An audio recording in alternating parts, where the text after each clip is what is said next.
बेटी के बाबा जेबर खोजई निकले, बेटी डेवढ़िया के ठाड़।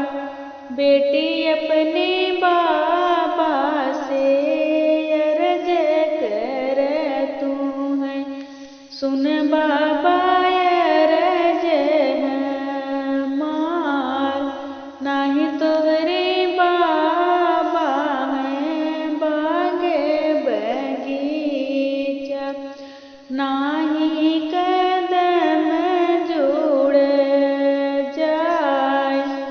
आवत हुई हैं ससुरों के पुतवा, कहवा लगे जनमास।